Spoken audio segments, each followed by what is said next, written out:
Prepare to be captivated by the business story of the week, hosted by me, Shaheen Shan. Join us on a journey through the twists and turns of entrepreneurial triumphs and setbacks. Immerse yourself in the narrative and witness the magic that turns dreams into reality. This is Business Story of the Week. Day in the studio, I got a freaking super treat for you. Shaheen Cheyenne. What's happening? That almost sounds like a fake name. It's so cool. Thanks, man. I appreciate it. Thank you for having me on. Dude, you're welcome, man. My excitement is through the roof, folks. He wrote a book called Billionaire, How I Become the King of the Thrill Pill Cult. You know, he's got a podcast. What's it called? Billionaire? The podcast called Hack and Grow Rich, where we talk Did you have two? So there is a podcast for Billion, the book, and it's a few chapters of the book and then me talking about the stories in the book. Right. But our entrepreneurship success podcast, which your listeners may be more interested in, is called Hack and Grow Rich, which we'd love to get you on, by the way. Hack and Grow Rich, folks. Go check that out if you want to follow him on social media at Shaheen Cheyenne. It's spelled ShaHahinCheyenne.com. Shaheen Cheyenne. Freaking cool name. What is that? Iranian, you said? I'm Iranian, yeah. That's an Iranian name? It's an Iranian name. We moved here as refugees during the 1970s, the late 1970s, the fall of the Shah. My parents were Iranian Jews and fearing persecution, basically left everything behind and came to the United States. And how old were you? I was 5. So you've pretty much been here the whole time. Yeah. I consider myself Iranian American, but we were pretty well-to-do in Iran, and literally overnight had to leave things behind. I remember literally running to a plane, just a couple bags, and we came to this country pretty much with the clothes on our backs and had to hustle. Dude, that's crazy. Yeah. I mean, if 5 years old, you probably didn't remember it much, but that's crazy for your parents, for damn sure. Yeah. I mean, look, I remember in Iran, we had the family structure because everything in Middle Eastern society is based around the family. When we moved here, we didn't have that anymore. And all of a sudden, my dad's working at a pizza place. He's working at a dry cleaners. And I'm looking around. Dude, he's back to square one. Back to square one, yeah. But in Iran, you guys are loaded? We weren't loaded, but we were solid middle class. And moving here, we moved to an enclave of Los Angeles called Pacific Palisades. And in that time, it was more hippie. Now it's the hottest real estate in California. So when we moved there, my folks managed to get this like crazy fixer-upper house if they could just evict the Hare Krishnas that were living on the lawn. It was one of those deals. And my dad said, all right. And he managed to borrow money from friends and family. And we bought this junker house in this neighborhood. And the neighborhood started blowing up around us. We started seeing all the Volvos moving out and the Mercedes and the Porsches and the fancy cars moving in. And by the time I was 15, I started looking around going, dude, I want that. Sign me up for that. How do I get that? So I went to my folks and I said, hey guys, I want that. I want the beautiful blonde and the Ferrari and all that fun stuff. How do you get that? Yeah, the beach house, all that stuff. And they said, well, you got to look at the dude across the street. He's a doctor. You got to be a doctor or a lawyer. That's the pinnacle for Middle Eastern people, Asians as well, from what I hear, is to be a doctor. That's the highest height that they could imagine for their kids. So I looked at the dude, and the dude leaves home at 5 a.m. He's fat. He's bald. He doesn't own his house. He doesn't own his car. Sure, he's got a few fancy things. He comes home at 8. The wife's grumpy. He's grumpy. Doesn't look like he's living the best life. But I was like, all right, well, maybe I could do better. How long does that take? And my folks said, well, go ask the school. So I went to ask the school. They're like, well, 8 years and then another 4 years. And then you pay off your debt and you got to do an internship. That was my cue, Brad. I was out. That was it. I said, there's got to be a better way.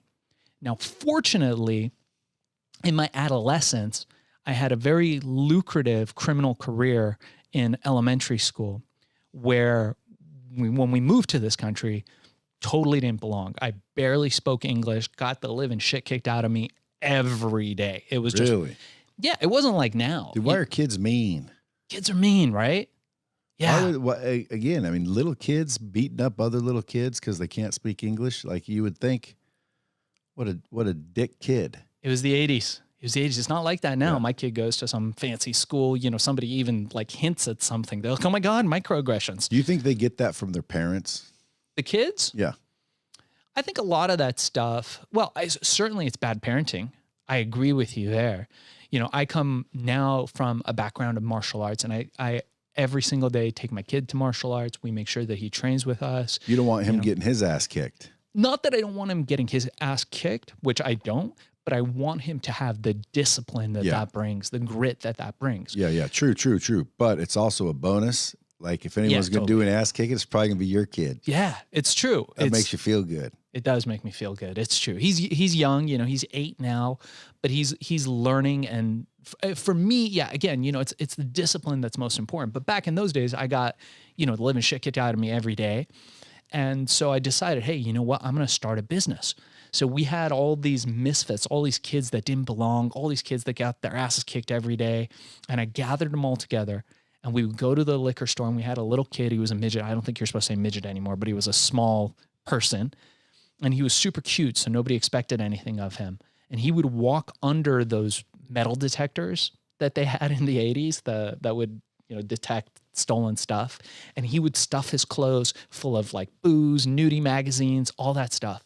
And we would take it back to school, and we would sell it to all the kids. So we created a little bit of a gang where we kind of like started coming on top again. Only problem, Brad, was that we were really fucking bad at crime. Crime was, it is the one thing that we shouldn't have done, because we would always get busted. We'd end up in detention where we'd find more customers to sell to. So it was a vicious circle. But I remember distinctly remembering at that point, like, Shaheen, you're fucking bad at crime. Whatever you do when you get out of school, don't do crime. So I'm 15. I'm going, I'm not going to become a doctor. That's bullshit. And school fucking sucks. I'm going to go find my fame and fortune. I left at 15, left everything, left my parents, cut all ties. I didn't have many friends left at that point. Why'd you cut all ties though? I felt like I needed to do something dramatic. There were a portion of people around me that I did care about, and a bunch of people around me that were just a-holes.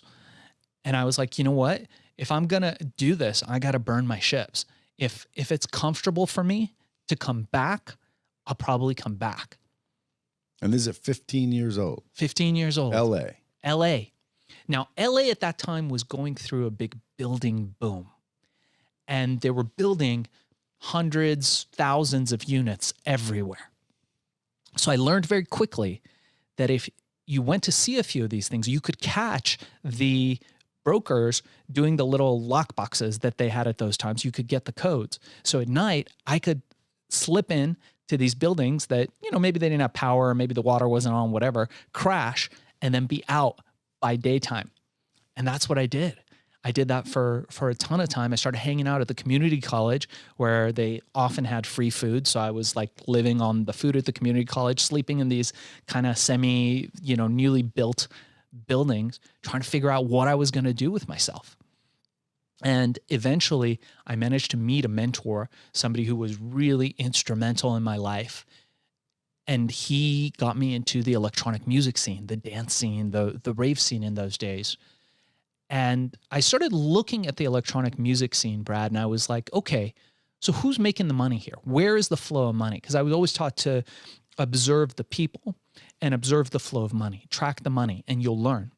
Well, it wasn't the DJs, because nobody cared about people who played other people's music back then. It wasn't the promoters. Those guys were high on all kinds of things and never were making it. But it was these guys hanging out at the door. And they were always dressed really well. They had beautiful women with them. They drove nice cars. They lived in nice places, had all the trappings of wealth. And I was like, what do these guys do? They deal drugs. It's the drug dealers that kept the electronic music going. So I was like, great. And at this time, there was a drug called ecstasy, MDMA, that was doing really, really well. That was the party drug. And the supply of it, because it's a very difficult drug to synthesize, had completely dried up. They couldn't get it. And I looked at them and I was like, all right, well, sign me up for that. I'll be a drug dealer. And I was like, well, you know what?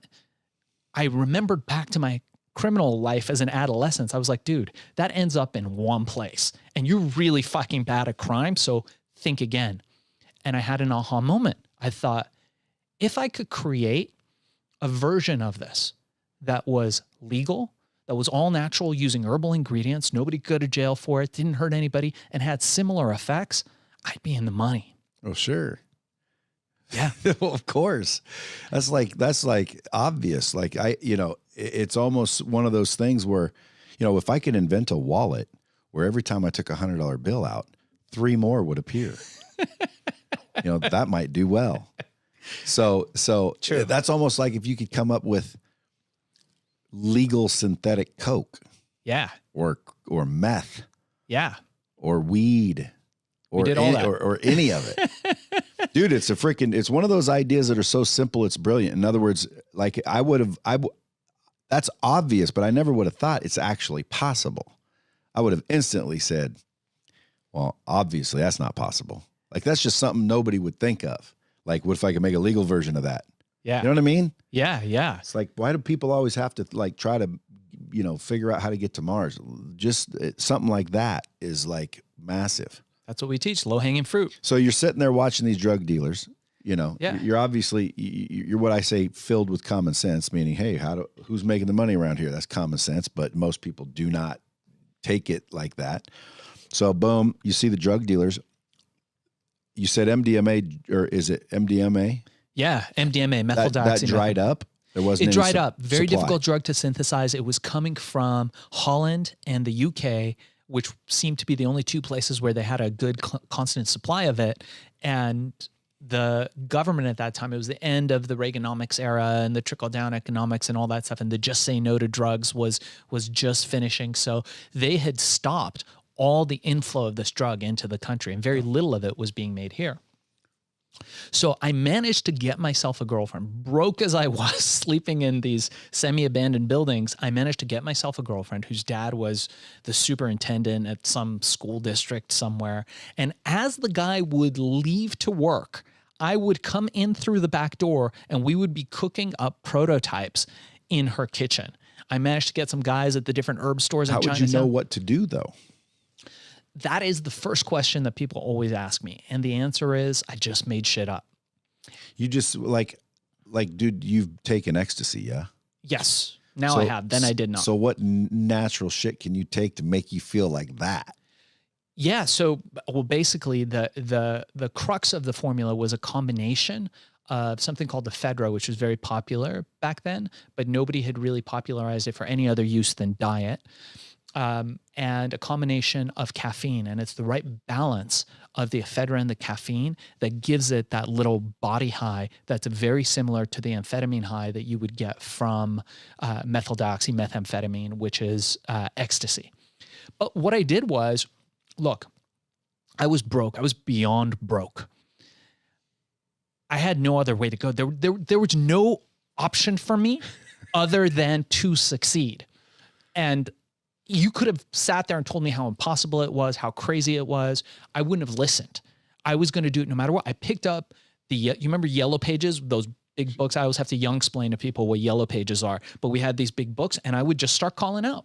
Call one herbal store. Hey man, could you front me some ingredients? No. Okay. Next guy. Next.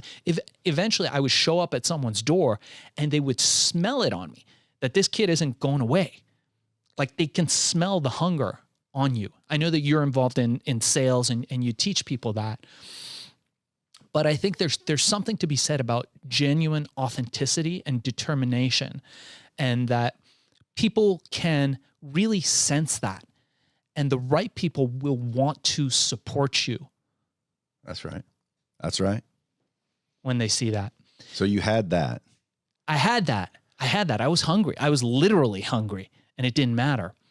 And after a couple months of this kind of dance, waiting for the dad to leave, skipping in from the back, we had a formula that worked. You would take it yourself? I took it myself. I had But you couldn't have felt like herbal ecstasy is what it boils down to. Yeah. So, and I've heard of that. Obviously, I think everyone in the world has, right? No? I hope so. But I didn't know it actually worked. It was pretty good. But I only did ecstasy one time in my life. Yeah. But dude, it felt like I was leaning backwards at a 45-degree angle when everybody else was upright. I felt really light and everybody was my friend. But it was the weirdest shit because it felt like I was leaning way back the whole time. Wow. It was crazy. Never heard that. Yeah, but everybody else, I mean, I went to this hotel room and crashed. The bed and the pillow were the nicest bed and pillow ever. Like everything was just wonderful, like wonderful. Now, that's what you made your shit do? It was pretty good. Is it still for sale? So I took ownership of the brand some time ago. Again, it was sold multiple times, but we can get to that part of the story. Well, yeah, I'll not interrupt, but I got questions I can't help but to ask. So, ask. The shit I'm thinking of, if it's the same stuff, was sold at like, you could buy incense there, and head shops. You could get it at I might even have seen some like at the quick stores, 7-Elevens and shit. Did you get them in there? We were everywhere. So that stuff actually made you feel like that? 100%. See, 100%. I didn't know. I was looking at it like, no way that's going to make you feel like ecstasy. Oh, our stuff did. Our stuff was very effective. The problem the government had with it, and we can get to that in the story, was that it worked too well. But we had access to those ingredients. Those ingredients got banned largely because of us and our company and the stories that people were telling in those days. I mean, I testified in front of committees and all that kind of stuff. But dude, didn't you have to get some sort of chemist or somebody that knew all the shit? Not all the shit. How would you know? Hey, take some of that and throw it in there, and take some of that. And how do you even know to mix it? Like, what was it in a liquid? Yeah, people have been making supplements and herbal products for thousands of years. The Chinese know them very well. Didn't you say you're like 15? I was 15, so I went up to a guy who knew Chinese medicine. I talked to him. I called. I got books. I went to the library and I got books, and I started calling the authors. Guess what?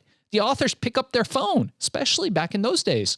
They're like, yeah. You're like, okay, dude, I got some questions for you. And they talk to you. They tell you how to do it. And look, I did not have enough money to buy the machine to put the herbs in the capsules. So me and the girlfriend would roll them up and try to make them look as close to pills as we could, put them in little baggies, and I would take them to the club. And I had this idea that, and this is where the sales comes in, that I'm going to distribute them through the drug dealers. So I walked up that night to a club when the formula was there. I had a backpack filled with these little baggies with these goo-filled little things. They were disgusting because we couldn't put them in capsules yet. And I walked up to this guy. Now, if you have tattoos on your face, they give you a platinum record. They call you whatever, the Post Malone, right? It's a normal thing. Or you see those two dudes on TikTok now? Oh no, there's so many of them. They're just two dudes with some like tattoos all over their face and spiky hair, and they're like, "I'm an island boy." You haven't seen them? No, dude, I haven't. They're going viral. Keep going. Okay, so this guy had tattoos on his face in the 90s, in the early 90s, late 80s, and he was a rough-looking dude. He was the biggest drug dealer at the time, the biggest ecstasy dealer. I knew that his supply had dried out. I was hanging out at the clubs in those days, and I walked up to him, and he looks at me, and he goes, "I'm out. What the fuck do you want?" I said, No. Don't want drugs. Don't want drugs. He goes, "You don't want drugs? What the fuck are you, a cop?" I said, "No, definitely not a cop. Definitely not a cop." If I was smart, I would have walked away. I did not. Like my feet, Brad, were glued to the fucking floor staring at this guy. And something inside me was like, this is that point.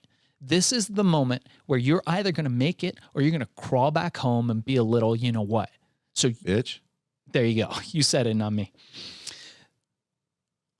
So I told him, I said, "Look, I got these pills. They're as good as all this other stuff. You won't go to jail for it." Also, he's like, "What is this shit?" I said, "It'll do the same thing as ecstasy."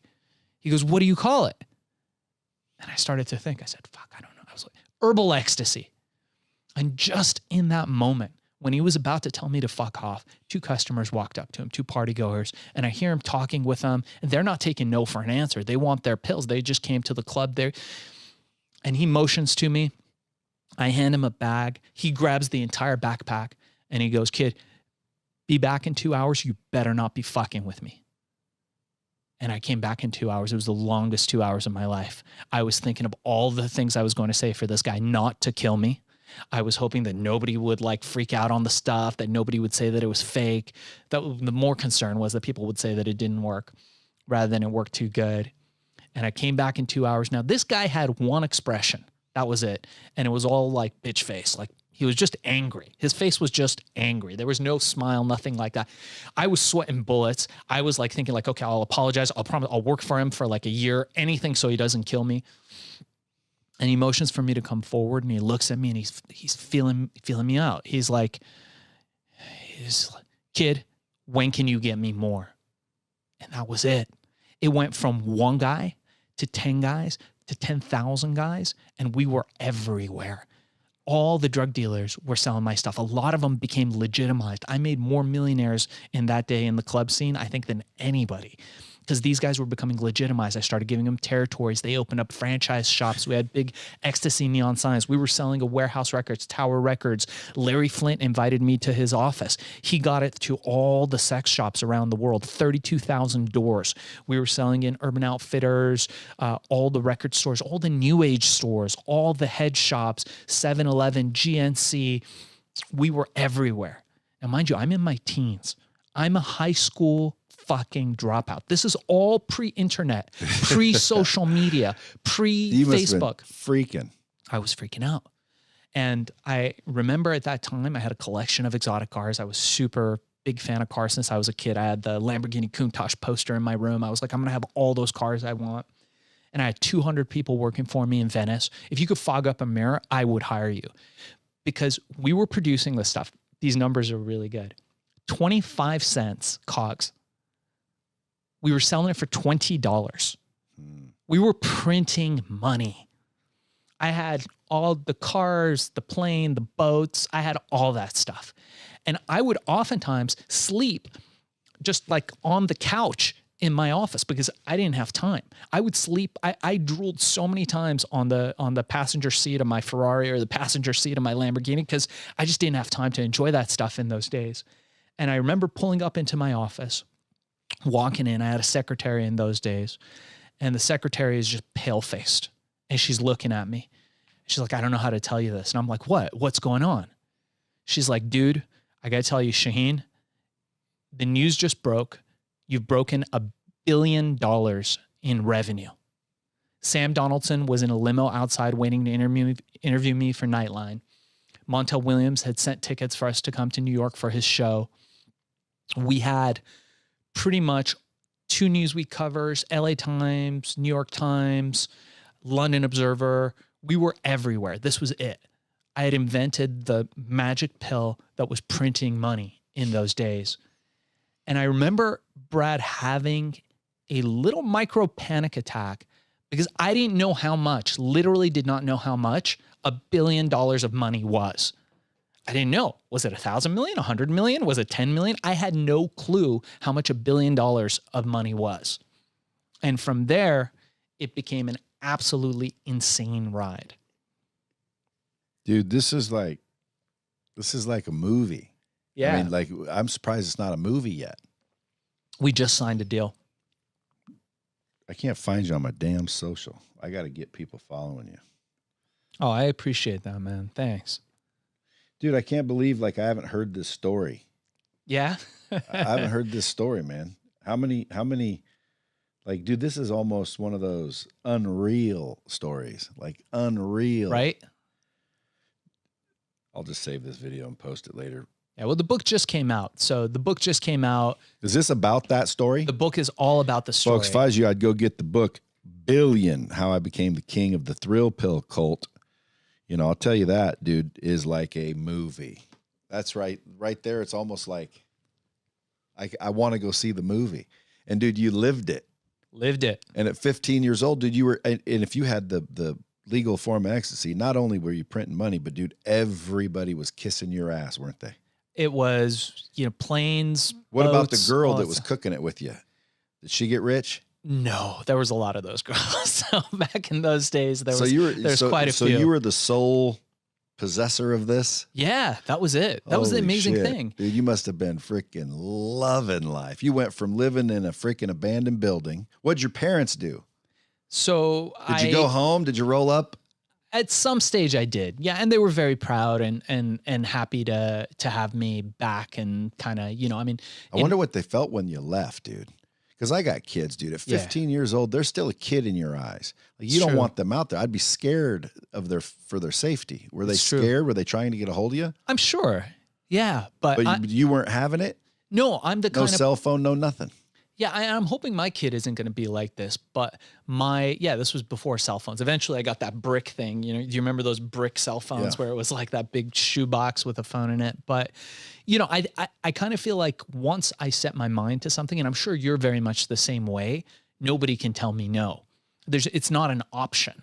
And that was the thing. When I was a kid, I started reading very early on the books of people like Napoleon Hill, and I was reading Tony Robbins and Wayne Dyer, Og Mandino, At 15? all these great, no, before that. Oh, wow. When I was like 10, I started reading that stuff when I could barely even read English. And I was like, this is incredible. People have fucking figured out how to do success, and they've written it in these books. Why doesn't everybody read this shit?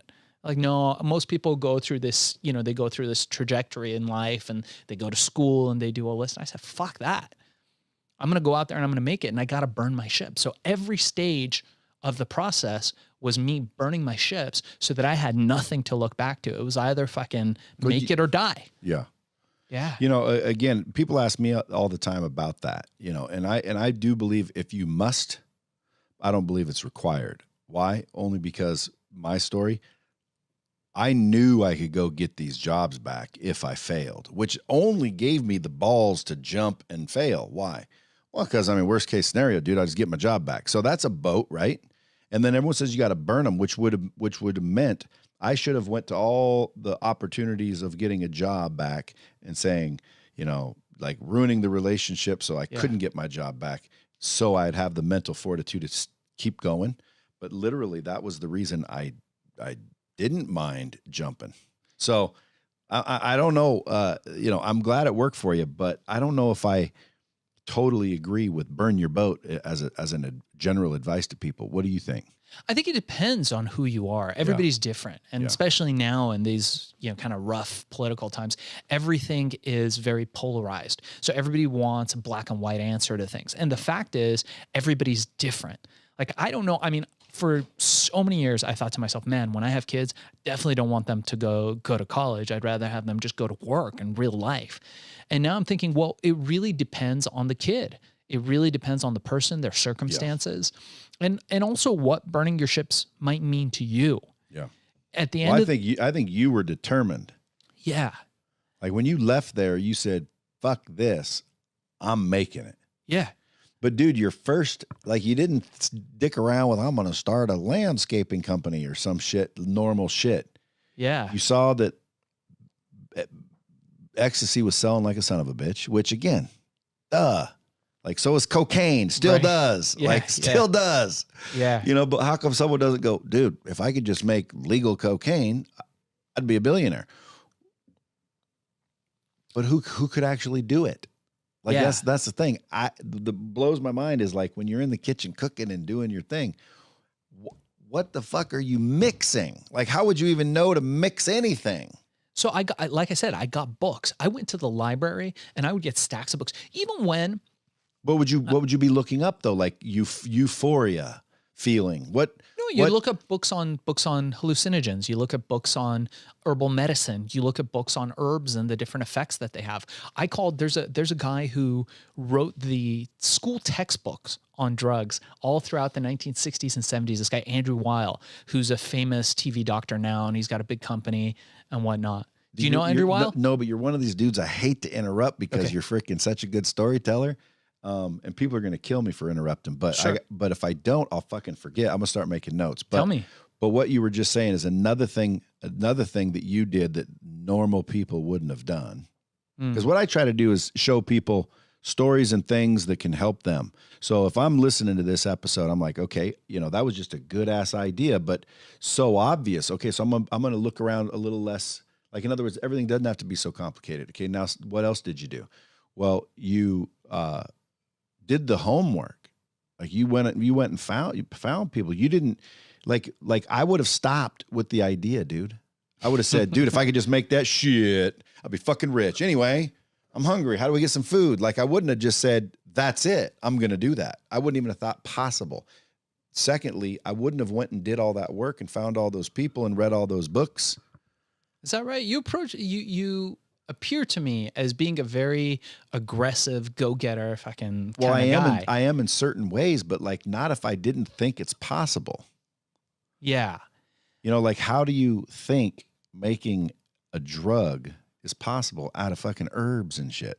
Like, did you have an idea about herbs before? Like, Yeah, much like, so who would have believed that?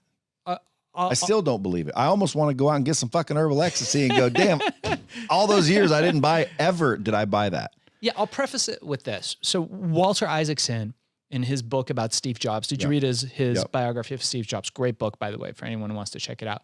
Wrote that one of Jobs' core principles was he wanted to put a dent in the universe. None of that other stuff mattered. He wasn't a breadhead. He didn't care too much about, money was good, but he didn't care about that stuff. He wanted to put a dent in the universe. And I was young. I had read these books and I was motivated to go out there and put my own dent in the universe, and nothing was going to fucking stop me. And the more you think about the negative stuff, about the more you think about the negative stuff, about the why you can't do something, the more that becomes affirmed. If you just put that aside and you suspend judgment and you think to yourself, all right, I am going to do it. I am doing it. The conversation changes from I am going to do it to I am doing it. And then you just start doing it. So I call this dude up. He's a famous TV doctor. He's got all these books on herbs and stuff. And I said, dude, this is what I want to do. And he said, all right, well, if I was going to do it, I'd do this, this, and the other. I'd be like, great, give me their numbers. And then I'd call those guys and I'd say, hey, so-and-so referred you. And they'd say, fuck off. And I'd be like, no problem. And then I'd show up at their door. And again, my feet would be glued to the ground and I'd just be there with big 15-year-old eyes staring at them. And I wouldn't fucking leave. People eventually will give you what you want. So I think a lot of the area, Brad, where you and me have common ground is that I learned through this mentor that I found when I was a teenager, going through the community college, eating relish and ketchup at the hot dog stand because I didn't have money for food. I learned that at the end of the day, it all comes down to two things: authenticity and influence. If you are the real you, the real Brad Lee, the real Shaheen Shan, the real whatever, and you are that person, I mean, in your heart, your internal impression of yourself and what you put out there in the world, most of the game is won there. But it takes a lot of self-reflection. You got to become a self-reflective human being for that to happen. You got to be able to look back and go, dude, I fucking suck at a lot of things, but I'm really fucking great at these things. Secondly, you have to be able to exert the power of influence. That's why I have more respect in business for salespeople than virtually any other area of the business world. And I'm a big fan. So I teach people how to start these Amazon businesses and launch these Amazon companies. And most of my work now is based on the work of Robert Cialdini and his book Influence. And at the end of the day, his study on influence, the factors that influence people, really for the most part have nothing to do with money. Most people are like, oh, I can't do that because I don't have the resources. I can't do that because I don't have the money. Bullshit. So in those days, what I first learned to master is the art of influence. My mentor taught me, look, he took me out. He's like, look around you. I said, well, what am I looking at? He's like, everything. I said, what do you mean everything? He said, everything around you was at one point sold from one person to the next. If you can learn how to influence people, you will never go hungry. And that was the attitude that I approached stuff with. So when I went up to a guy who had the herbs that I needed or who had the ingredients that I needed or the machinery that I needed or whatever it was, I didn't think to myself, dude, I'm a 15-year-old broke living in, the garage of my girlfriend's house. I was thinking to myself, he's going to do what I want because I have the skill set to influence him, regardless if I have money or not. Money's just the easiest way to get somebody to do something that you want them to do. There's a lot of other factors. Dude. Well, I believe in authenticity and influences my damn self. Did you say breadhead? Breadhead. What is that? Just somebody who goes out there and focuses on money. Like all these young kids that I mentor always come to me, dude, I'm going to make $10 million by the time I'm 50. I'm like, get the fuck out of here. No one cares about that shit. Like I have never in my life, and I have made $1 billion in revenue. I've made hundreds of millions of dollars. I've had literal stacks of duffel bags of cash piled up by a desk trying to figure out what the fuck I'm going to do with it. Which leads to a funny story. I remember being in my office on the top floor. I had a big office, nice, you know, the boss's office at the top. And I had a dog, and my dog knocks down this pile of papers. There's some cash, there's some other stuff in there. And I look, and it's a check. This is in the 90s. And I look at the check, and it's a check for $1 million. And I remember just putting it back into the pile because I didn't fucking have time. I was just like, yeah, I'll fucking get to that. We were making so much money. And I remember later on, I was at dinner and I was like, fuck, did I just put $1 million check back in a someday maybe file. But at the end of the day, I've never been one to chase money. It's a fool's game. You chase excellence. You don't chase money. And again, you know, this is what I teach every single person who I teach how to build products, how to build those products up on Amazon, how to create these little mini recurring revenue empires. That's what I teach. Like, stop fucking chasing money. It's not going to get you anywhere. I like that. I'm going to even give it a bomb. I've been forgetting to drop bombs this whole time. Dude, you have an unbelievable story. I didn't even freaking imagine today's episode was going to be this good. Oh, that's kind of you. I appreciate it. Dude, there's people right now going, holy shit, dude. They're looking you up. They're Googling you. I can't find him, but are you sure it's at Shaheen Cheyenne on Instagram? Oh, on Instagram, it's Hack and Grow Rich. Oh, shit. That's why I can't find you. Oh, sorry about that. Yeah. But why the podcast, dude? You need to get your own damn page. Yeah. Yeah. With that name, dude, sounds like a freaking made up name. I'm like, is that your real name? You're like, yeah. Yeah, we got to do it. We've been trying to focus more on the podcast now that we're getting, you know, more guests and more people on, and you know, our listenership and viewership is increasing. What's Tony Robbins' podcast called? Tony Robbins podcast? Is it? I don't know. I'm asking. I don't fucking know either because I don't follow his podcast. I follow him. Ah, that's a good point. That's a really good point. Yeah. So if I were you, I'd switch that shit to your name, Shaheen Cheyenne, and then that's you, and they'll know you have a podcast. Like, people follow me, not my podcast. Yeah. But they know I've got a podcast, and the reason they follow me is the podcast. A lot of them. Gotcha. So it's just my opinion. Obviously, you know, you're a freaking brilliant dude. You can do whatever it is you want. But going back to, you're 15 years old, you're making more money, you're putting back $1 million checks, you're running around. Everybody must be kissing your ass. Everybody. Yeah. And that's what makes it really difficult. You don't realize until you're rich and famous the burden that actually places. Well, that's where I'm going. How did you respond at such a young age to all of that attention and ass kissing? Yeah, I write about that in the book. I mean, it's difficult, because, you know, if you're a young single guy, females in general, you don't know if they're interested in you or interested in the money or moreover fame. That's not right. Well, you kind of do. At that age, who gives a fuck? I'd be like, what? You want to do what? No problemo. Let me try that out. Yeah, there's no shortage of people that want to be around you when you're like that. But at the end of the day, to be authentic, you want people who've got your back. Yeah, yeah. You want. Yeah, but dude, you're 15, man. Yeah. How old are you now? 46. See, like you've lived a lifetime or two in those years. Like, see, this is what people don't understand. You might only be 46, dude, but you've lived the life of a fucking 150-year-old, because there can be someone that lives till 90 and not see a fucking fraction of what you've seen. See what I'm saying? Yeah. So you're 46, but you're really like 460, bro. I feel it. This is where the wisdom comes from. Yeah. See, there's advice and then there's wisdom. Sounds like you possess wisdom. Appreciate And we're that. not even getting to the real wisdom. You're just telling your story. Yeah. Like, dude, there's so many nights, so many meetings, so many fucking things that have happened to you that would be valuable for people to know. It's unbelievable. It's all in this book. It's in the book. Yeah. Because, dude, I'm telling you, that's some like freaking, I almost use the word envious, but I'm not envious, but I'm envious. In other words, like, damn, dude, I want to live that life. Right. So you must have learned a ton of shit really quickly. Did you hire lawyers and not learn contracts, or did you get into those too? Yeah. It was only when the company broke the $1 billion in revenue, I had the head of Bear Stearns calling us. And it's a funny story, shows you how naive I was. So this guy calls me up. He was one of the heads, I should say.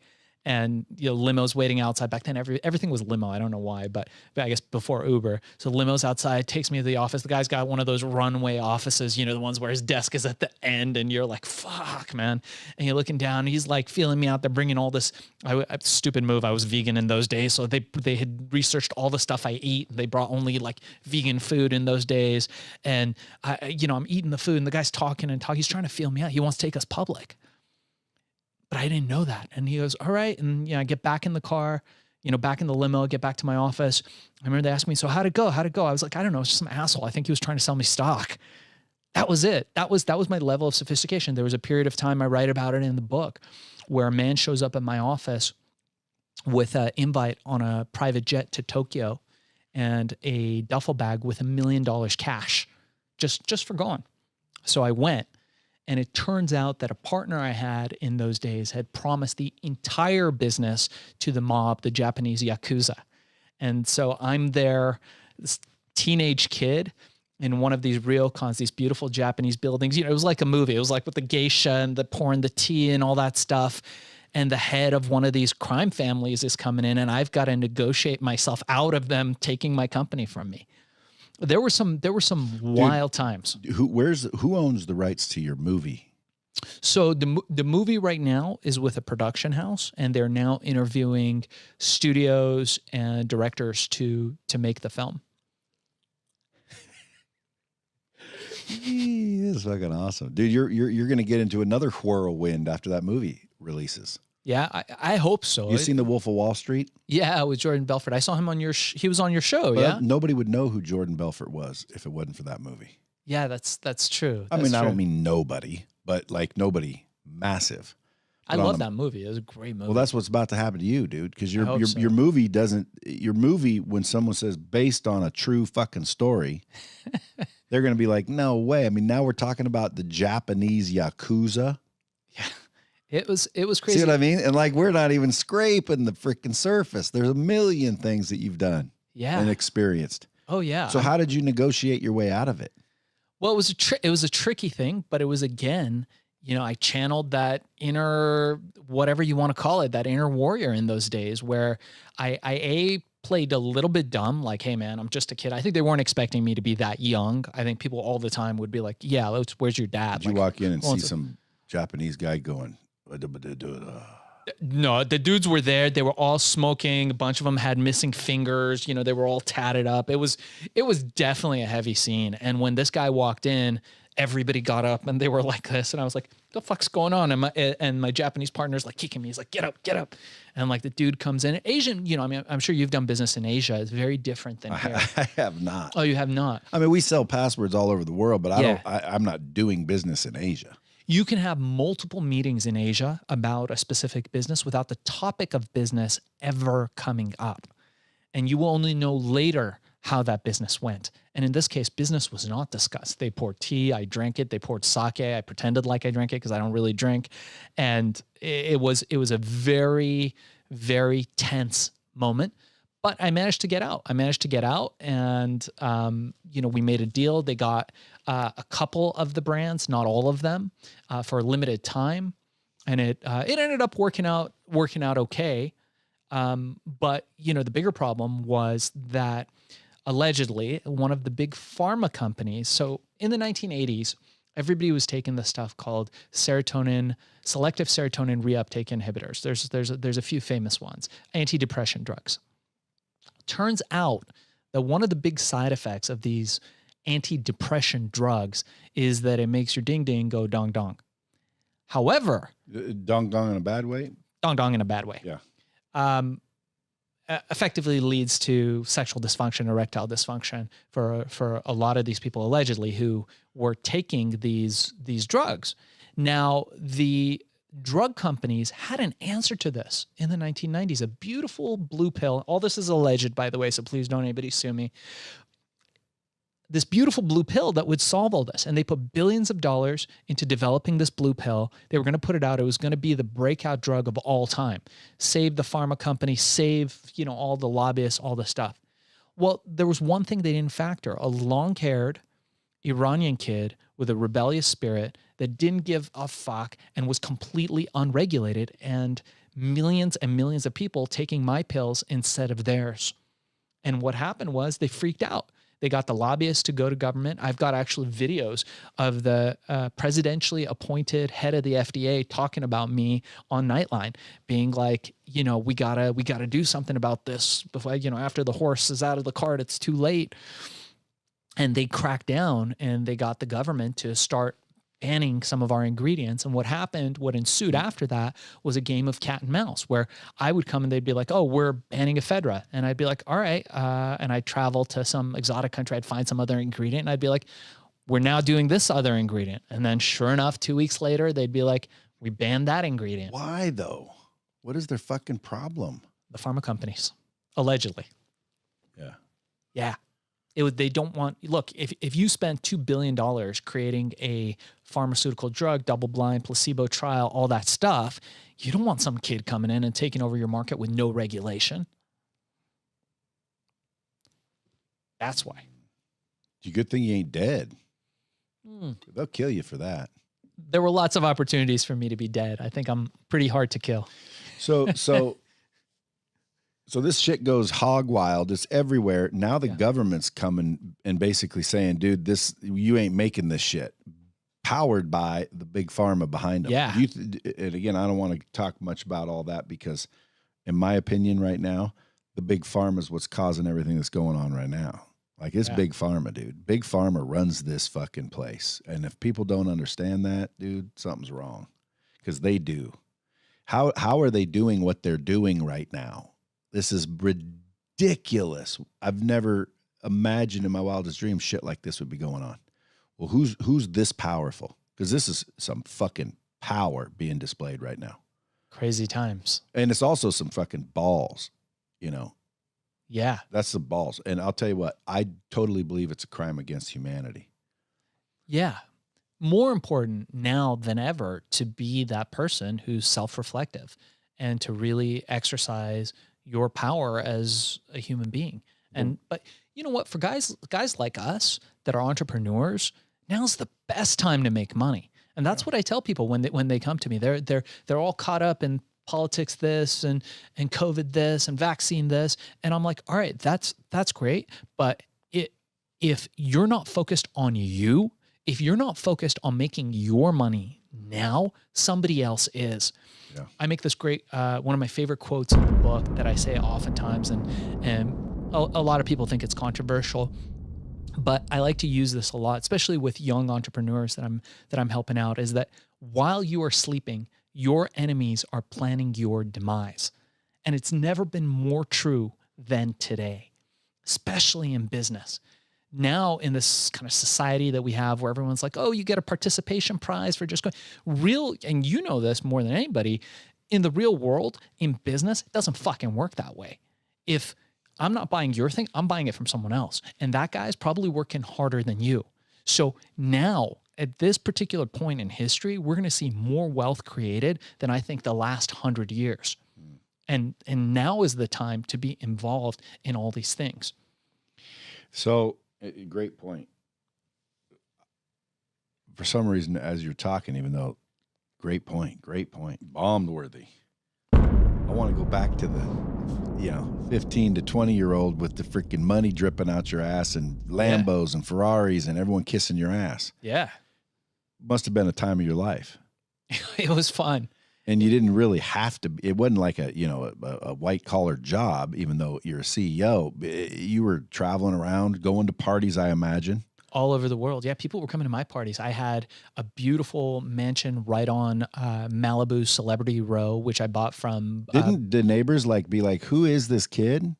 People knew I was. And everyone said he made illegal ecstasy. I was on the news every night. And I was on MTV, VH1. I was on the cover of Newsweek. I was in the LA Times, all the magazines, newspapers, all that stuff. I was on, and it's a weird thing when you first walk into a room and people recognize you, but they don't know you. Very strange feeling. very strange feeling. So it's kind of a combination of, yeah, it's of course it's fun and it's a power high and you're like, wow, this is awesome. And you have money to do whatever you want. But at a certain point, you got to learn to temper it. And that's the problem with youth, is that it doesn't know when to stop. And that's one of the great things that kind of got me to where I was, right? I didn't have any obligations. I didn't have a wife and a kid like I do now. I wasn't a family man in those days. I had nothing to lose. So I was able to take greater risks that were calculated and led to huge astronomical success. Mm-hmm. A lot of people don't make it because they're not willing to take those risks. So there has to be so then what? Like, when did it all end and how did it all end? The government starts blocking all your shit. Yeah, they start blocking. I mean, which hurts sales. It did hurt sales and it helped sales. So this is the funny thing about that. You got to remember that when it comes to this particular industry, unlike other industries, people are thinking the exact same thing that you're thinking. I think it's fascinating. That was your comment. Like, does this shit work? People aren't thinking, will it kill me? People are thinking danger is good. If it's dangerous, it must work. So I would do every interview. I wouldn't say no to any interview, even though I knew a guy like Montel Williams. He was out to get me. Do you remember Montel Williams in the 1990s, big talk show host, kind of like, he was the male Oprah of his time. He would really be like anti-drug. Now he's not. I think now he's all for CBD and weed and all that stuff. But back then he was very like, I'm military, don't do any of this stuff. And he was going to have me on his show. This is a great, great story. So he's going to have me on a show. I hear from my publicist, and I had some ears to the ground were telling me, dude, this guy's going to fucking ream you. He's going to have the FDA on. He's going to have the FTC. He in fact wanted to have somebody there arrest you, but they couldn't find anything to arrest you for on screen. But he really wants to ream you. That's why he's treating you so nice and, nice hotel and flying you out and all that. And I said, you know what? Let's do it.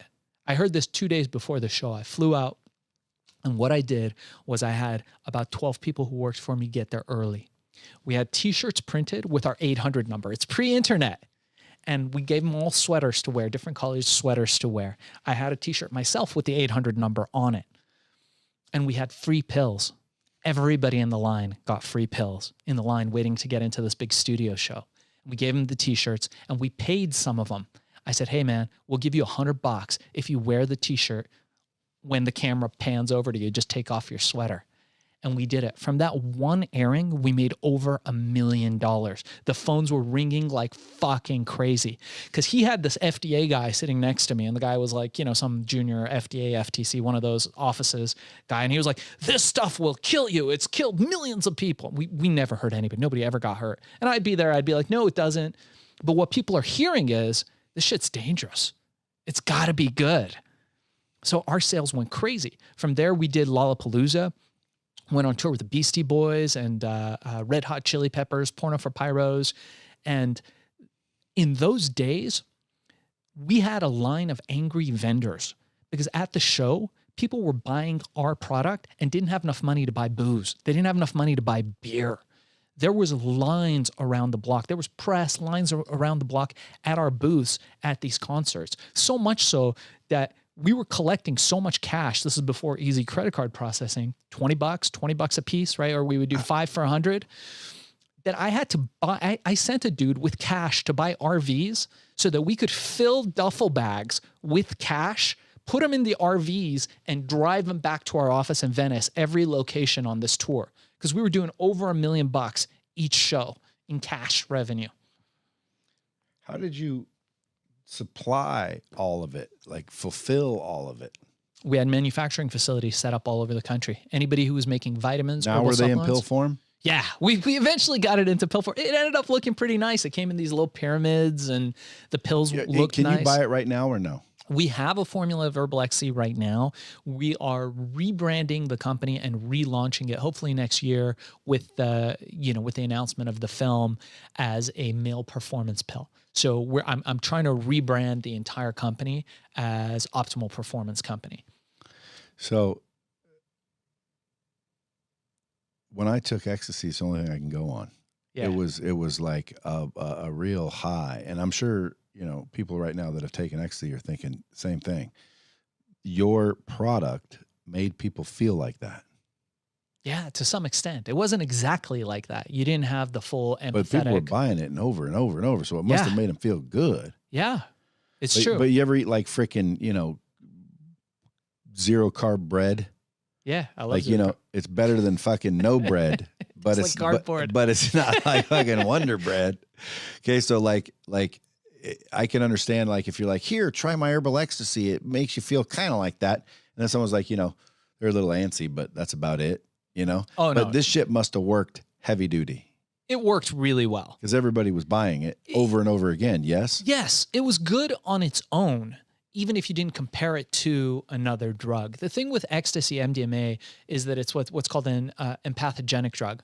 What it actually does is there's this like heart opening process that happens when you take it. That's why they were using it for relationship therapy. I met several times the guy who founded it, this guy Alexander Shulgin, and his circle, the guy who invented, or he rediscovered it. I think Merck had found it before. They were trying to use it as a truth serum back in the day for military people. They would like, hey, if we give this to our enemies, will they tell us all their secrets? But the fact is that there's nothing that could do exactly that. But ours, for what it was good. And certainly for what I was doing with it, it was great. Nobody was getting hurt. Nobody got hurt. Not a single reported injury, not a single reported incident of anything in all the hundreds of millions of those things that we sold. Did the media say it was hurting people? Yeah, and we got paid pretty good on that. So the press would pick up. They loved to hate me. I was one of the most hated guys in that time. They were like, we're going to fucking get this guy. Because nobody wants to hear that success story. They want the Jordan Belfort of like, look at this meteoric rise and fall, right? And the guy ends up in jail. I didn't have that. So the news broke one day that, these kids took something at a rave, one of them died. Wasn't my product. They were taking something totally different. They were taking actually this drug at the time called GHB, which is like a party drug. It's like a, whatever. Isn't that I've heard of it. Nothing I would take. But that's what they were taking. But somebody had packaged that trying to compete with us. Well, this kid took it. He had a pharmacy of drugs in his body and he died. Never took my product. But they picked it up as he took herbal ecstasy and they put it all over the press, all over the media. They had pictures of my product with a tombstone in the background. They had me on TV shows with this kid's mom crying and all this stuff. And they ended up paying us a lot of money. A lot of those settlements are confidential, but a lot of those TV stations ended up paying us because it wasn't true. And they retracted. I made them pay us and I made them do retractions with our 800 number. So I made an 800 number for people who were concerned about the effects of drugs on their kids. And it was just a sales line. So we would just sell them our products all day long. I had a phone room with like 200 operators. Dude, so when did that all end?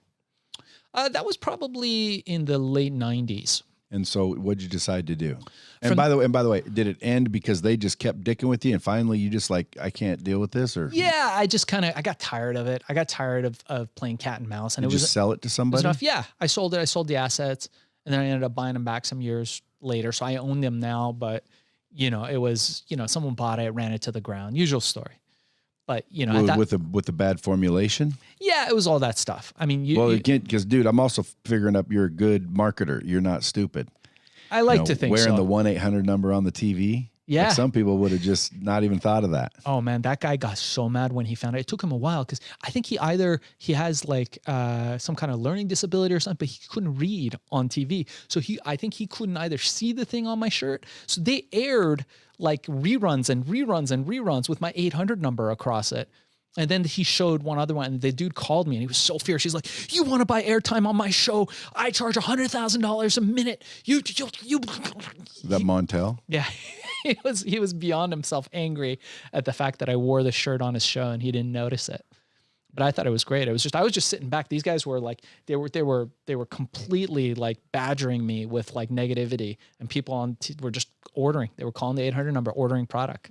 When you sold it, how much revenue was it doing? When I sold to different brands. We were doing hundreds of millions of dollars in revenue. When you sold it? Yeah. So you must have sold it for a bank load. It was a lot. Yeah. And then what? Well, is there a time where and then I lost it all?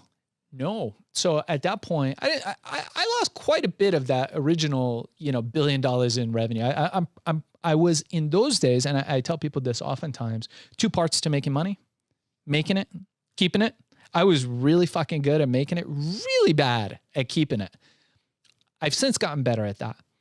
But from when there, you have that much, you don't need to figure out how to keep most of it. It's just make that much and you're fine. Yeah, that's true. Unless like I'm waiting for this, and then this happened and I'm back on the streets. So then I started looking at smoking as a problem. I started looking at, okay, so people have been smoking for thousands of years, and this is really the best we have. You burn something, you get smoke, tar, and carbon monoxide. And I started looking into this concept of vaporization and basically developed and invented and patented and wrote the book on the first vapes. Invented the first portable vape, the first digital vape. That company went public. There was no vape industry before I invented that technology of portable digital vaporization. All of the e-cigs, all that stuff came out of my technology. That's crazy, dude, because that's huge now. It's huge now. Everybody vapes that smokes. Yeah. I vaped for freaking probably 2 or 3 years. Oh, did you? Okay. It stopped me from smoking. Yeah. There's pluses and minuses to it. I can't say I'm a huge fan, but. Well, I was starting to like cough up like white shit. Yeah. And I thought, because I was told, oh, this isn't bad for you. It's just vaporized water. It's good for you. Yeah. Definitely not vaporized water. Yeah. Well, yeah. After a while, I started coughing up this white shit. Like it was almost like, when you're a smoker and you cough up black shit. Yeah. Oh, really? Same shit, but white shit. And I'm like, fuck, dude, this can't be good for me. Fling and stopped it. Stop doing it. That's awesome that you could do that. Most people don't have the discipline to be able to quit something like that cold turkey when they're. Well, I wouldn't say it's discipline. I'd say it's confidence or self-love. I like that. Yeah. Because, dude, why are you not worth clear lungs? Why are you not worth fitness? Why are you not worth money? Why are you not worth happy relationships? Like when people find themselves in those bad situations, 9 times out of 10, dude, you look at their psyche and they don't think they deserve any better.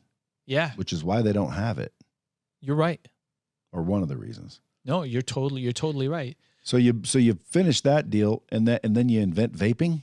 Invented that, yeah. Digital portable vaporization. And that company went public. I exited that in 2006. That was a great business. I was making those things for $20. We were selling them for $400. And imagine this. Now, you want to vape, there's like 3 million choices. Not only that, you probably sold out way too early, didn't you? I did sell out too early on that company, but that was it. We were it. That was it. You want to vape? You buy my product. I'm the only one. I invented that shit. You buy my thing. And so I was like, well, what are we going to charge for it? I was like, it costs $20 to make, charge $400. Containers were coming in, containers were going out. I was like, all right, could we charge more? Like, what are we going to do? No, maybe I should lower the price. So we started reducing the price, reducing the size of it. The first one was the size of a ketchup bottle. The next one, the size of like a, little cigar. And finally we got it to the point where it was super, super tiny. And that company, so I definitely exited that too soon. I had some life situations that were happening at that time that compelled me to sell it. But and from there, I started deciding that I wanted to go, I had my first kid. I decided, you know what, man, I want to get back into the pill space, but I want to develop something that's in the nootropic space. And it's a funny story because Bradley Cooper, who's in that film Limitless, was at my house in Venice, and we were talking about all this kinds of stuff long before his film, which I think was just a coincidence. But I was like, man, I want to make that Limitless pill. So I came up with a formulation. Great product. Was expensive because it's expensive to make real supplements. Most people don't know this. For something that like really works well is going to cost $100 and more. And most people don't have that kind of money. But I was like, all right, I'm going to make the best freaking thing called Accelerol Focus Plus. But I need a way to sell it. And it was back in those days before Jeff Bezos was this big behemoth of the richest man in the world. He was just kind of like a Silicon Valley geek. And he had this company. You could email him. You could call him. Like, he was very accessible back in those days. And we heard through the grapevine that he had opened up the Amazon platform to allow third-party sellers like you and me, anybody, to sell whatever they wanted. I was like, all right, well, this is expensive as a supplement. Let me just put it up there. I think it was $120 a package at that time. Let's see what happens. I put it up. Took me 15 minutes. Went to sleep. Woke up in the morning. We had thousands of orders at $120 a piece for Accelerol. I was like, holy shit.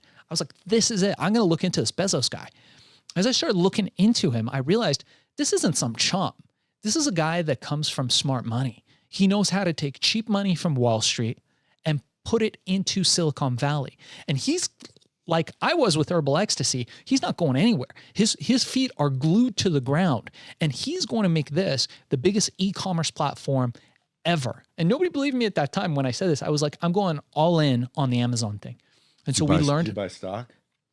No, I learned how to sell, how to speak the language of influence, how to convert all the lessons that I had in influence and sales to speaking the language on Amazon. And I became one of the top experts on Amazon. Fortune 50s, Fortune 500s started coming to me with their products. And we built a beautiful portfolio of over 300 different products. And then people started coming to me saying, Shaheen, like, I know you're the Amazon guy. Can we hire you? And I'm like, dude, you're not gonna be able to afford me, but what we're charging now, it's crazy. So I developed a course. And so now I've got people from all over the world who are leaving their jobs, or even during COVID, it was the best time ever for Amazon businesses. They're developing products. We show them how to find a product. We show them how to build that real estate, how to speak the language of influence, and how to sell that product on the Amazon platform to create these recurring revenue businesses. You have? Yeah. Where's that at? Where is it at? Yeah. It's online. I know, but where do you go? Where do you go? Oh, yeah. So it's FBAsellercourse.com, FBAsellercourse.com, or you'll be happy with this, ShaheenShayan.com.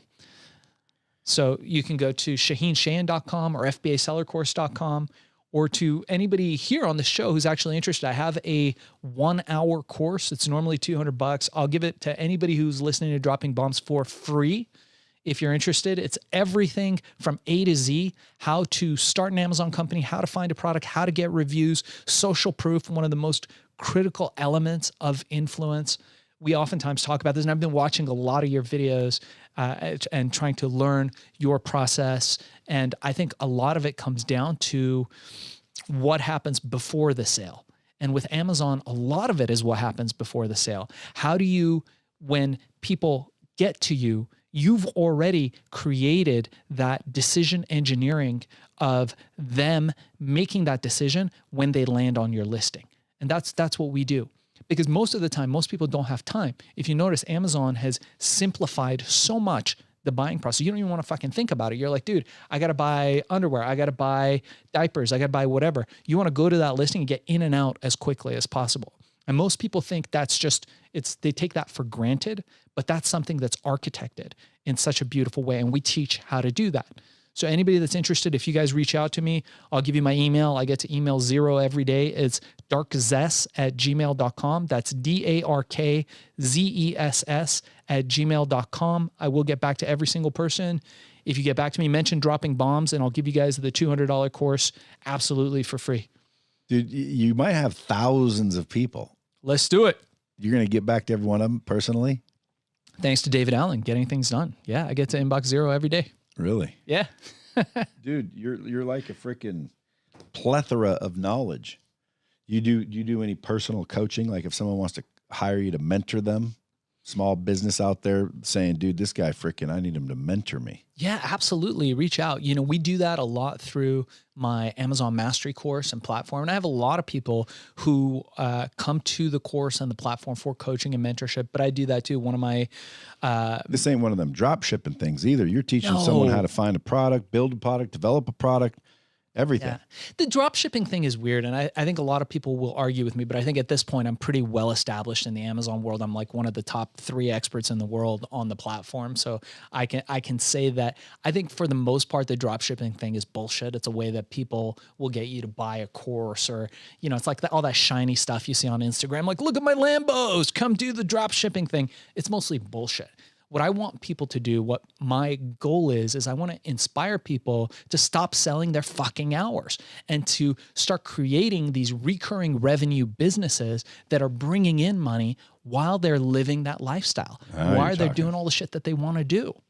You can't really do that with drop shipping. Do you ever do live events?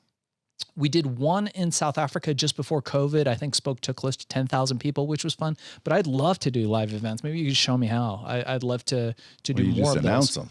Yeah. Like if I said, hey, da-da-da-da-da, come downstairs, there could be 50 people or 5,000. You never know. Yeah. But obviously you can target and, do other things. But that is a good skill to learn because of what you just said. I mean, at the end of the day, you can start getting a little freedom back in your life. And it's also something where you can bust your ass study when you're not working your normal job and then slowly build it up to where you quit your job. You can do that part-time. Yeah. So one of the things I teach is this concept of foundational thinking. Got a table with 3 legs. All right, it'll stand up. 4 legs is ideal. 4 legs, stable table, right? 3 legs, all right. 2 legs, that's a pretty shitty table. 1 leg, you're a fucking tripod. So what do? One quadrant of your table, your foundational thinking should be cash flow positive real estate. So we work on that with people. I show them, hey, get into some real estate, have some of your money in there. Second quadrant should be something that's bringing compounded interest, something where you're compounding your money. If you're into crypto, I'm not a crypto guy, but if you're into crypto, that could be one thing, stocks, options, futures, whatever. Just make sure that it's compounding. Another of those platforms should be your job, your career, whatever it is that takes that pressure off your family. So, I'm always family first, family guy, most important things to make sure that your family is taken care of. So if you've got to fucking go out there and drive Uber, if you've got to have a job and sell your hours temporarily until you establish the 4 foundations, then cool, right? If you're like some people who've got a trust fund, then that can be one of your foundations. But if you're not, then oftentimes that has to be work, and that's okay. Nothing wrong with hard work. And the 4th pillar, which I argue right now with real estate being so crazy and things being so nuts, should be real estate on an e-commerce platform, and none better than the Amazon platform. There will be more. People look at Jeff Bezos and they're like, oh, look at him, fucking richest guy in the world, whatever. Nobody. Not anymore. Yeah. Well, Elon Musk beat him. Yeah. He'll come back. No one looks at that guy and goes, how many millionaires has that guy made? That guy has made significantly more millionaires than Elon Musk. There are more millionaires that are going to be made from the wealth that Jeff Bezos has created, I think, than anyone else in the last 100 years. And that's the important thing that people are missing. So once you build this kind of foundational wealth, which is what we teach, you can't have a fucking bad day. You wake up and your stocks are down, your real estate's up. Your real estate's shitty, your e-commerce business is good. That's shitty, well, you still have your job, the kid's still in diapers. You're all right. 4-legged table. Well, the 4th leg where my main job, I wrote down basically main job. How do you decide which one's which? What if your e-com's bringing in hundreds of thousands? And why would you keep a main job then? You wouldn't. Yeah, you don't want to sell your hours unless you love what you do. 3 legs. Oh, well, you would have your whatever that thing is that would be replacing that. So the foundational thinking is from start to where you've reached a level of success where you're comfortable and living that lifestyle. And then that could be replaced, your job, with something that brings you fascination, something that brings you interest. So one of the things that I love to do is to work on shit that has nothing to do with making money. Like right now, I'm at a point in my life, I've got enough money, I've got all the stuff that I want. I'm good. But I constantly like to foster this interest and fascination in new things. That's how I get into that flow state. That's how I get into that state where I feel like anything's possible. So what happens is you replace those hours that you're spending with work with something that you're fascinated in, something that drives your curiosity and can get you into that flow state.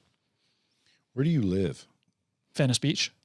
So you're not far from here. What if we came back for another episode? I'd love it, man. I'd be honored. Part 2.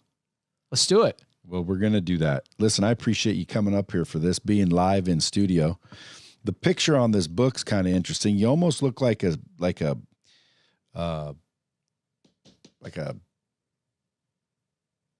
guru or a sad guru or a shaman or some sort of, mystical type.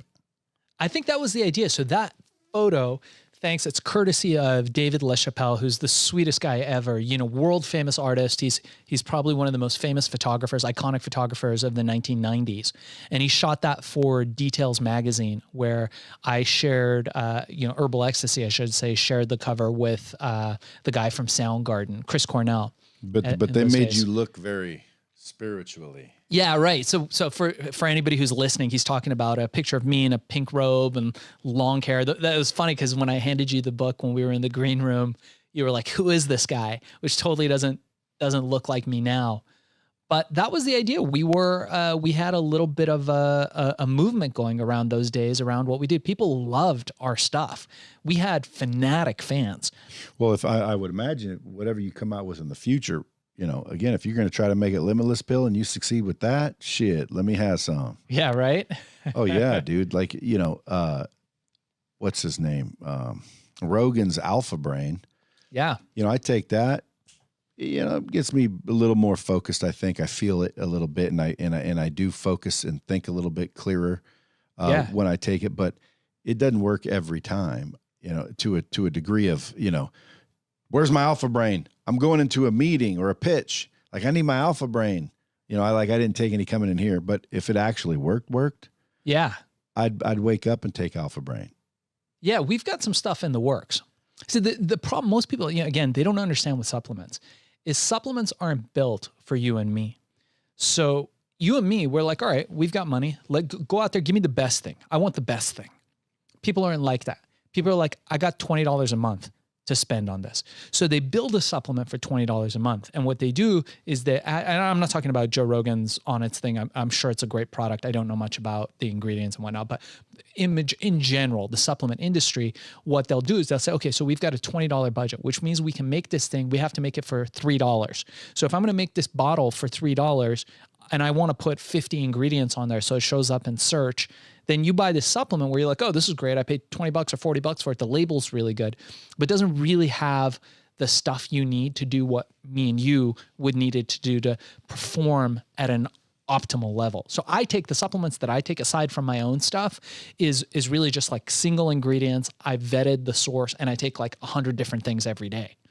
What's something everyone should be taking every day?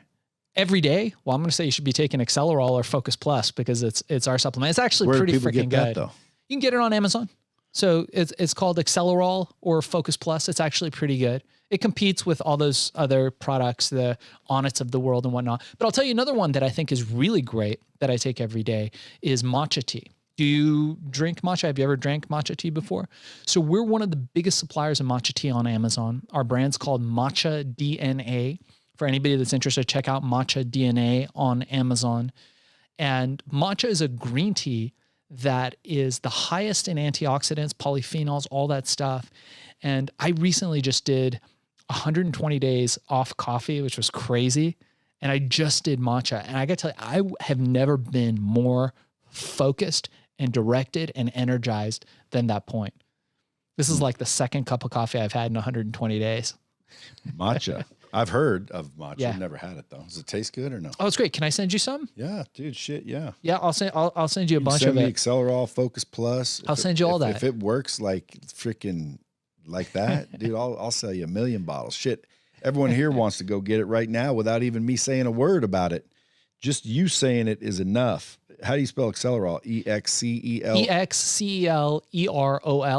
Accelerol. Yeah, and there's an Accelerol. It's like a focus pill. Yeah, it's the Focus pill. It was the biggest one in America until a little while back, but it was the hottest selling brain supplement, nootropic brain supplement. Does it give you any jitters?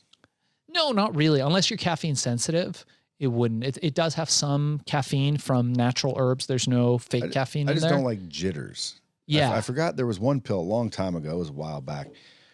They were called something, and they got outlawed because they worked. Oh, but man, it was like you took those, and it was like, you know, it almost gave you an anxious feeling. And you want focused energy. I hate what do you anxiety. eat? What do you eat?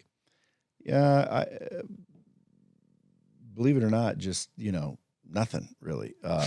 Depends on the day, but as far as a type of diet, I would say more paleo. Yeah. Okay. So I was going to say keto, but I don't consume a lot of fat. I Yeah. do the keto with not much fat, which is not keto. So it's more paleo. Yeah, you do more paleo. You don't do like the MCT oil. No carbs, no sugar, basically. Yeah, and you work out a lot, I imagine. Not a lot, or I'd be fucking ripped. Yeah. I work out enough to not get round and rotund. You're busy with family and working and all that stuff. Yeah. And, Yeah. and I don't work out with someone that's going to spot me. So I don't do negative reps. And, that's to build, you're going to need to, really freaking do some work. I don't do that much work. I just want to make sure I don't, I can fit in my jeans. You're how old now? 52. Damn, man. You look good for 52. Thank you. I want to be like you when I'm 52. You already are, man. Shit, dude. I'm probably going to be like you when I'm 52. I'm going to start, I'm going to read your book, number one. Number two, Accelerol Focus Plus. I'll give that a shot. I know that, like I said, Alpha Brain, I like old Joe Rogan, so I'll give him a plug. Alpha Brain's pretty good, but it's not to where, I got to have it. Yeah. Is this? Accelerol is pretty good. I hope it's like, dude, when I take Accelerol and then go do a podcast, or I take Accelerol and then go on stage or anything. And it's like, because sometimes I get into a flow state on a stage, in a video, on a podcast, at a party, doesn't matter. And I get this weird ass buzz.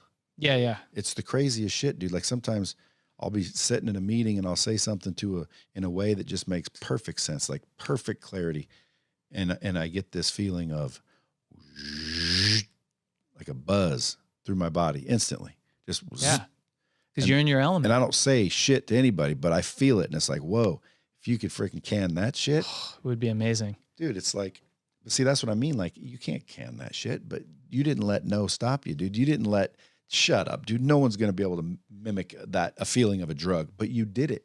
Yeah, what you can do. So yes, no one's ever going to make a pill that's going to give you that feeling, right? That feeling of, which is partially dopamine release. When dopamine is released, the same thing you get from social media and all that stuff, but it's a big dopamine release.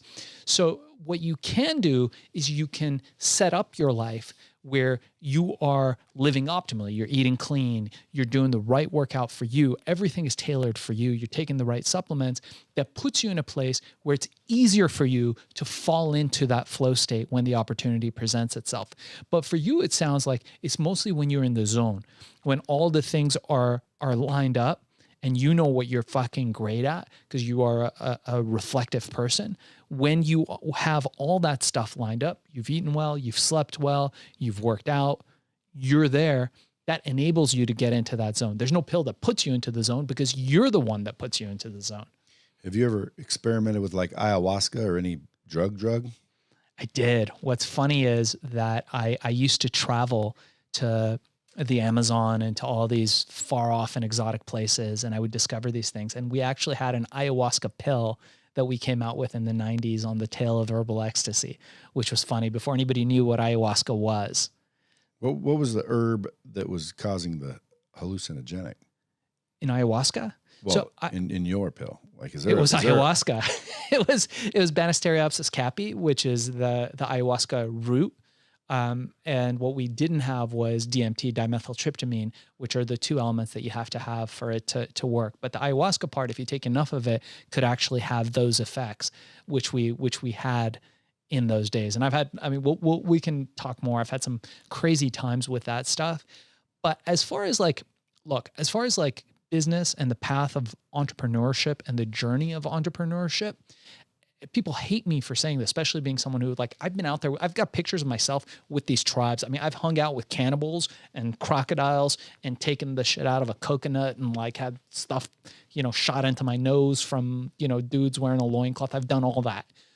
I don't think it advances you in any way on your entrepreneurship journey. I don't know anybody personally who's a better entrepreneur because they do that stuff. And I feel the same about alcohol and drugs and all that stuff. I don't think there's anybody who's better because of it.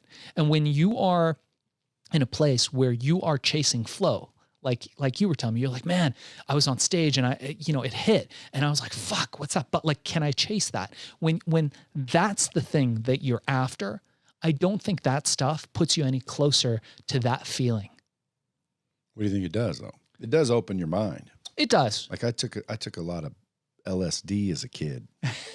Did you really? Yeah, I think it opened my mind. Yeah, I think there's a time for it and there's a place for it. But in your case, it'd be interesting to see what would happen if you didn't. That would have been interesting, but we will never know. We'll never know. That's the thing. Dude, you got all kinds of things going on. So folks, listen, first of all, I'd follow him at Hack and Growth. Hack and Grow Rich. Hack and Grow Rich on Instagram. Listen to his podcast, Hack and Grow Rich.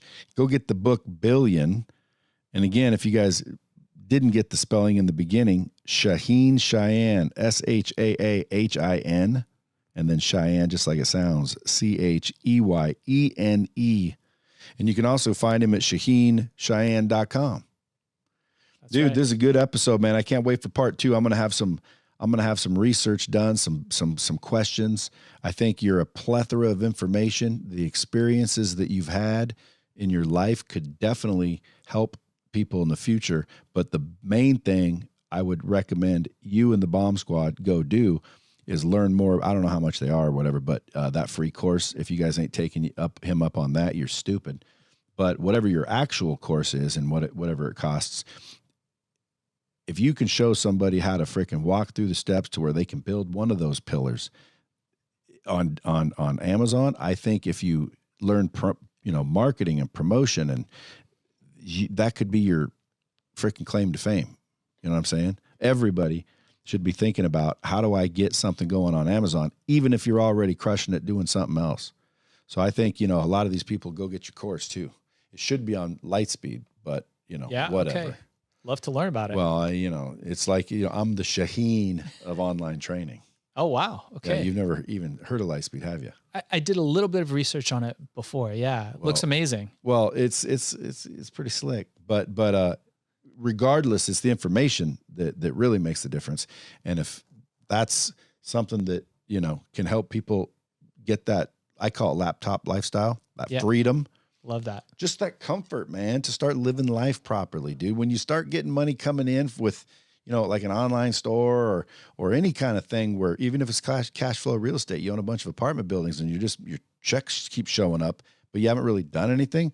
That gives you the ability to go to Disneyland with your kid, go find something that keeps you interested and passionate and, helping other people. And I just think it elevates the human being. And at the end of the day, the human being collectively is the planet. So if we all elevated, wouldn't we live in a more successful world? Better world? Let's do it. Yeah. Well, again, dude, appreciate you coming all the way up here, man. Thank you so much for having me on, man. And one of these days we will do a part 2. As fast as you're ready to come back up, I'll do it again. Appreciate you, man. Thank you. Guys, share this episode out. If not for you, maybe someone needs to hear it. Go give us a rating. And until next time, keep it real, kid. All right. So here's the thing. We try to get a little bit better every day, but we can't do it without you. So if you like the video, make sure to like and subscribe below. And if you have any comments, just leave them in the space under.